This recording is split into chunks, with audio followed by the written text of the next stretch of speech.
Hello everyone. Today we're going to take a look at this interesting little book. It's called Busy Engines and is written by Christopher Awdry.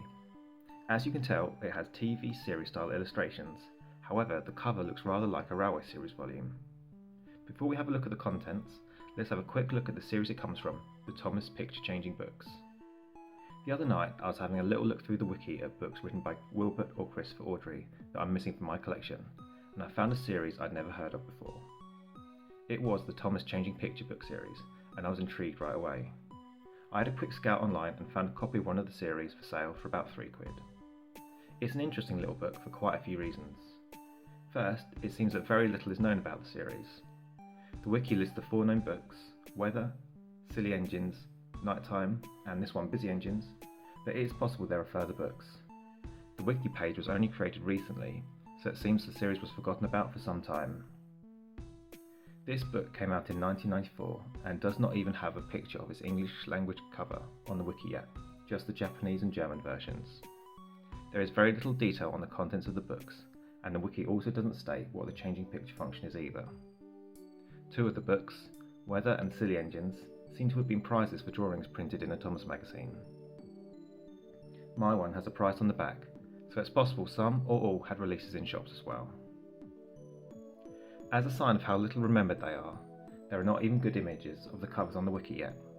Weather and Silly Engines have their cover images taken from the magazine advertisement, Nighttime seems to have its image taken from an old Amazon listing, and Busy Engines only has, like I said, the German and Japanese covers. The Japanese covers give the known books a number: Weather is 1, Silly Engines 2, Busy Engines 3, and Nighttime 4. It's possible that there are further books which are yet to be found. According to Amazon, all books are the same length, with Silly Engines and Weather being published by Heinemann on the 10th of October 1994, and Nighttime following on the 1st of May 1995. Amazon lists Busy Engines as being published on the same date as Nighttime, but the back of this book states a 1994 publishing. Amazon gives a synopsis of books 1 and 2. Weather is about what happens when Thomas sees some trouble on the line in bad weather, and Silly Engines is about Thomas challenging his friends.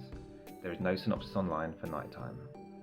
I think the colourful book covers with the white border around the picture in this oblong shape are supposed to remind you of Railway Series volumes. The illustrations, supplied by the company Arcadia, are similar to the detailed TV series style drawings of Owen Bell. We're used to some of the early TV series era Wilbert and Christopher spin-off books not having Railway Series quality art, having more simple illustrations done, so these decent looking illustrations are quite a nice change. The front cover has a red background with Thomas the Tank Engine in a normal looking font, not the usual branding as far as I remember. The title is in Gordon Smoke, and the use of the word engines here makes it seem more like a Railway Series book to my mind. I think Gordon's face here looks a little bit like Henry's. The series title and author are at the bottom. The back cover gives some publishing information and has the original Thomas the Tank Engine Friends logo and the price of $2.99. Inside, there are only 10 pages, and like the Railway Series, one side is an image and one side is text. The text is large and simple and describes the work Henry, Thomas, Gordon and Toby do over the course of a day, with the Fat Controller telling them they've done a great day's work on the last page. What makes these books special is their tabs, which you can pull to change the picture. This book is about 30 years old now, and is in pretty good condition all things considered, but the pull tabs are a little fragile. If you've ever had a book with tabs like this, you'll know the card gets worn out. It still works pretty well though, and although the design of the tabs isn't always great for getting the pictures that change to line up, you'll see what I mean when I have a look inside the book. The wiki lists engines 1 to 7 as appearing in the series. This book features Thomas, Henry, Gordon, Toby and the Fat Controller. Looking at the other covers, Nighttime has Percy and Weather has James, so I guess Edward may appear in one of the other books if that list is correct. Right, let's have a look inside.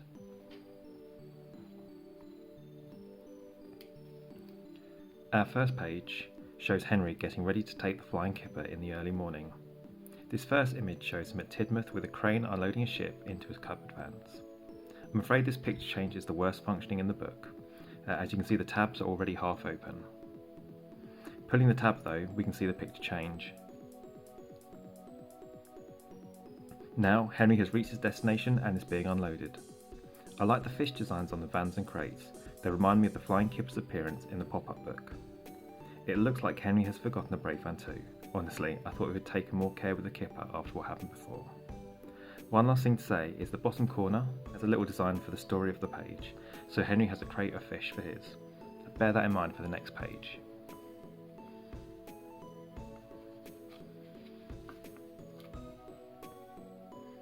Now we're joining Thomas on his morning trip to the safari park.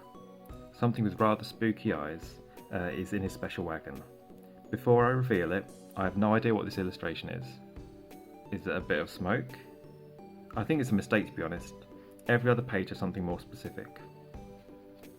Pulling the tab, we can see it's a lion in his wagon. I like the way the previous illustration can still be seen here just on this tab. I'm guessing the safari park is the same location as the story escaped from in Christopher's story, Thomas and the Tiger. I wonder what station it's supposed to be.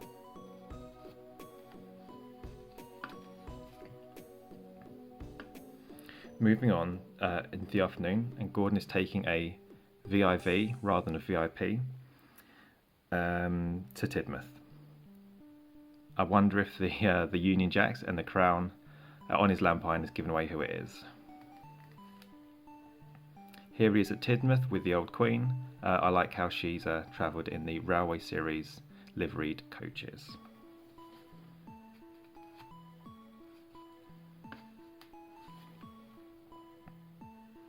We now move on to the evening, where Toby has collected the mail from the sorting office. This would actually make sense with what we know about Toby's duties in the Railway Series. He usually sheds overnight at Knapford and brings the first train full of workers up the line to Farquhar. It makes sense if he collects post at the top station on his journey down to the junction before he goes to bed. We pull on the tab.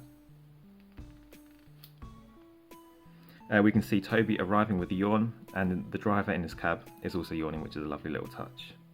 The driver has also opened one of Toby's windows, which we don't see very often. At the end of the day, the Fat Controller praises the 4 engines in what I assume is the Tidmouth Roundhouse. Lovely stuff.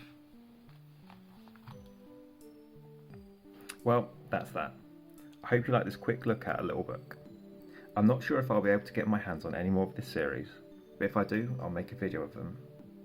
If you know any more about these books, or even have a copy, please let me know in the comments below. Thanks, and as always, cheers for watching.